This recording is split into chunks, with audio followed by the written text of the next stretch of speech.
Então, nesse segundo módulo, eu gostaria de conversar sobre dois aspectos fundamentais dessa estratégia de portfólio.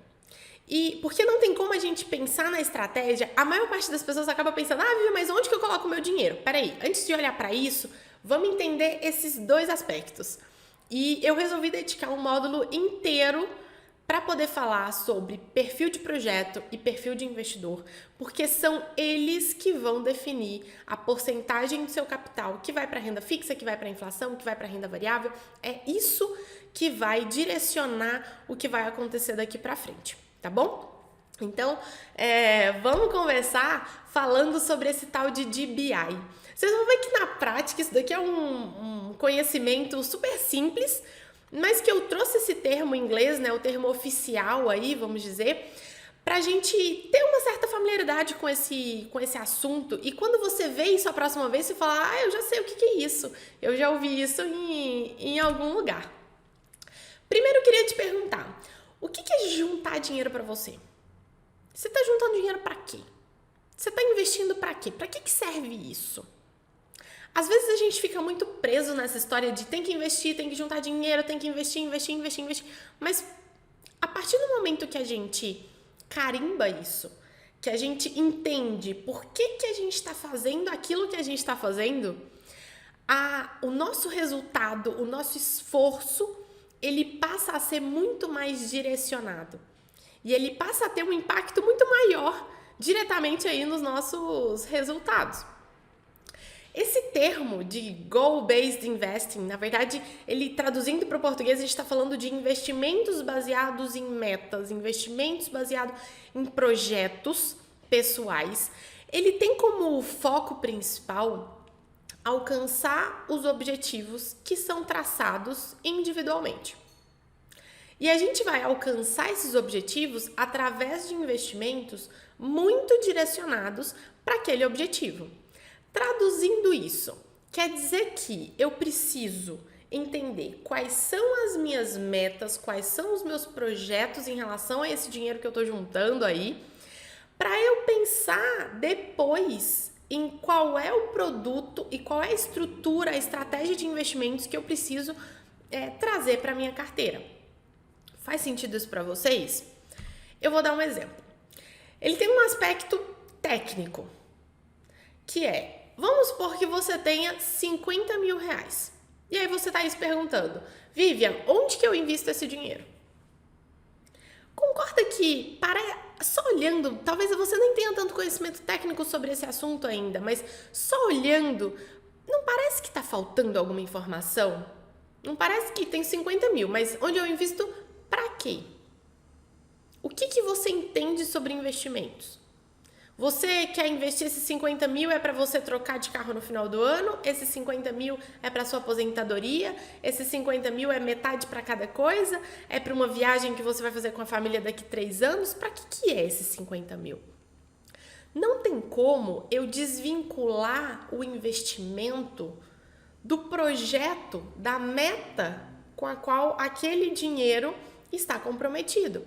Por quê? Quando eu penso em um investimento como o Tesouro Selic, eu estou falando de um investimento com liquidez, eu estou falando de um investimento que tem uma rentabilidade mais estável, um investimento que ele é mais conservador.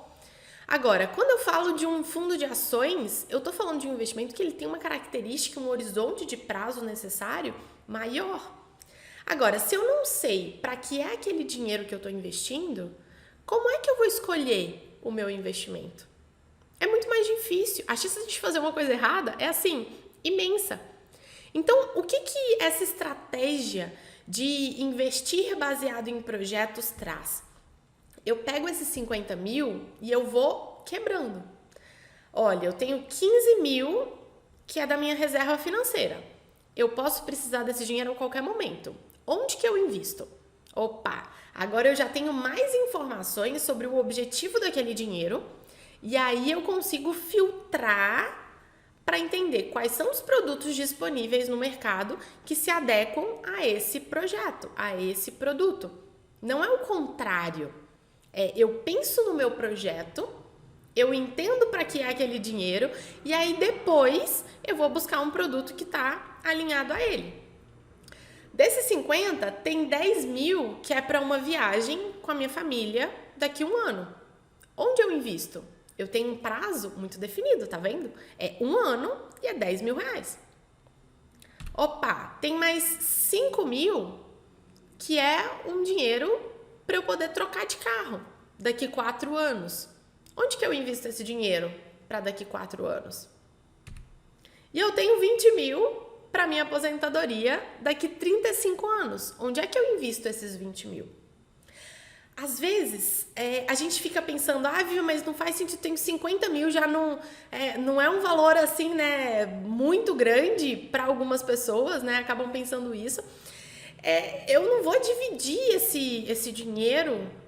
E quando a gente faz essa divisão por projetos, não necessariamente a gente está dividindo em bancos, em corretoras diferentes.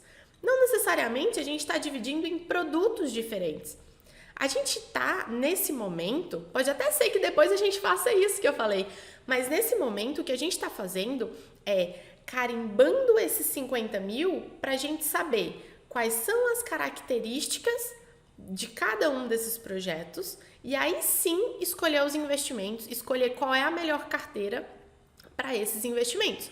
Porque vocês vão perceber que ao longo do curso a diferença de uma carteira de investimentos para a reserva financeira é muito grande em relação à aposentadoria. São carteiras de investimento completamente diferentes, ok? E, naturalmente, quanto menor o meu prazo, menos risco eu deveria correr. Eu preciso me atentar a isso. Se eu tenho menos tempo, eu não posso arriscar demais aquele dinheiro, porque se alguma coisa acontecer, eu tenho pouco tempo para poder recuperar. Concorda? Além desse aspecto técnico, tem um aspecto também psicológico. Dá só uma olhada. Você tem os 50 mil reais, os mesmos 50 mil. E aquilo ali é uma coisa que eu chamo de bolo de dinheiro. Tá ali, no bolo. Tem 50 mil reais. E aí, você olha um belo dia e fala, eu vou trocar o meu celular. Você olha pra conta, tem 50 mil, você pensa, o que é 4 mil no meio de 50? Menos que 10%. Não vai fazer tanta falta. Eu vou pegar os 4 mil, eu compro o meu celular à vista, achando que tá fazendo um ótimo negócio, eu compro o meu celular à vista, e aí depois eu coloco mais dinheiro lá, à medida que os meus investimentos aí, à medida que os meus aportes forem acontecendo. Agora, quando a gente carimba esse dinheiro, olha só como a história muda. Eu tenho lá os 15 mil da reserva, 10 mil da viagem com a família, 5 mil da troca de carro, 20 mil da aposentadoria. O celular custa 4. Ele é mais importante que qual dessas metas? Porque a partir do momento que eu olho para 50 e tiro 4, de algum lugar ele está saindo. E se isso está carimbado, eu penso, isso está saindo da minha reserva? Isso está saindo da minha viagem com a família? Isso está saindo da troca do carro? Isso está saindo da minha aposentadoria? E não é que a escolha de comprar o celular está errada. O que está errado é a gente não entender qual é o nosso projeto que foi adiado por conta daquela decisão. Entende a diferença? Às vezes, quando a gente está lidando com esse dinheiro todo junto, a gente acaba, é 500 reais eu vou pegar. E a gente não entende que esse 500 reais, esse 4 mil reais, esse 1.000 reais que a gente pega no final do ano para poder comprar uns presentes, ele está adiando um pouquinho a aposentadoria. Ele está adiando um pouquinho a viagem com a família. Ele está diminuindo o poder da sua reserva financeira. E onde que o problema chega quando a gente está falando disso? A reserva, se a gente precisar, a gente vai pegar. E se o bolo é de 50 mil, a gente vai pegar o tanto que for necessário. A viagem, geralmente, não é uma coisa que a gente adia porque a gente comprou o celular. A troca do carro também não. O que geralmente é prejudicado é esse investimento do longo prazo, é a aposentadoria. Porque eu vou escolher entre comprar o meu celular ou fazer a viagem. Não quero fazer essa escolha. Eu vou tirar o dinheiro do celular lá da aposentadoria. A aposentadoria tá longe, eu vou ter muito tempo até lá, depois eu penso nisso, quando virar o ano, eu começo a pensar, em acumular um dinheiro para essa independência financeira. E aí a gente vai adiando, e aí daqui a pouco a gente chega como tá aí a maior parte dos brasileiros com 50 e alguma coisa, olhando para esse capital que acumulou, quando acumulou alguma coisa e pensando, não vai ser suficiente e eu não posso contar com o governo. Então, essa estratégia do DBI, quando a gente traz o projeto, quando a gente traz a meta como um fator principal, o que eu faço é limitar as possibilidades de erros, assim.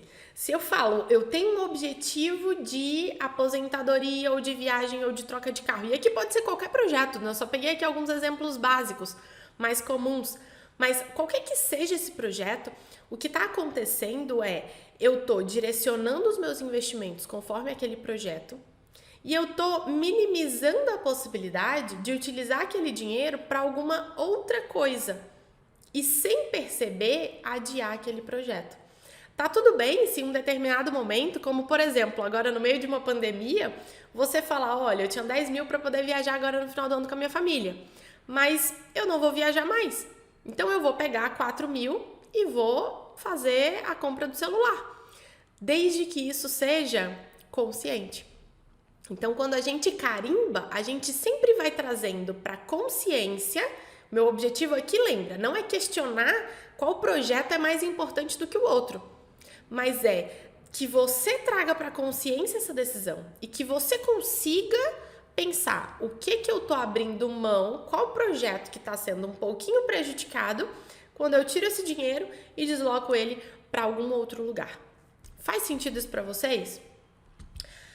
Ele vem para trazer essa clareza em novos aportes. Então, se eu sei que eu quero realizar a viagem, a troca de carro, a minha reserva, eu quero aumentar a robustez dela e eu quero ter uma aposentadoria num determinado patamar, eu fico mais motivada a juntar esse dinheiro, a investir todos os meses, porque eu sei para onde está indo. Juntar 20% do salário por mês é uma coisa muito pouco motivadora, mas juntar 20% para você realizar XYZ, né, a lista dos seus projetos pessoais, começa a fazer muito mais sentido. Ele traz clareza para poder escolher esses investimentos. Ela traz clareza para acompanhar esse caminho até a meta, até a realização desse projeto de fato. E na finalização, para eu poder fazer bom uso desse dinheiro, para eu acabar não destinando ele aí para o lugar errado ao longo do caminho. Faz sentido isso para vocês? Me conta aqui. Às vezes, o que eu quero que vocês façam é, o capital que vocês têm para investir, ele pode ser R$1.000 ou ele pode ser 1 milhão. O primeiro passo é separar o que é dinheiro de reserva, o que é dinheiro que eu vou gastar daqui a pouco, daqui 1 ano, daqui 2, daqui 5 anos, e o que é dinheiro que não tem muito data, né? Assim, não tem muito prazo, queria dizer, para ser resgatado, né? Então é um investimento que eu estou pensando numa aposentadoria, eu estou pensando num prazo muito mais longo, ou eu estou pensando em acumular um patrimônio e usufruir só da renda passiva desse dinheiro. Então é separar cada coisa em sua caixinha, porque depois montar a estratégia vai ser muito mais simples. Eu vou deixar aqui embaixo um template em PDF para quem quiser imprimir e em planilha para quem é da turma de planilha, para vocês preencherem pensando nos projetos que vocês têm, no valor que vocês têm para investir hoje. Então aqui a gente está olhando para o dinheiro que vocês têm. Se por acaso você está fazendo esse curso, mas não tem nenhum dinheiro para investir ainda, não precisa, enfim, montar essa coluna do valor atual a investir. Quanto você vai investir por mês para cada um desses projetos e qual é o prazo, qual é o horizonte de prazo daqui, quantos meses, quantos anos a gente tem de hoje até a realização desse projeto, até o momento que a gente vai precisar do dinheiro para esse projeto. Então observa aqui, daqui 5 anos eu quero estar com a minha casa própria.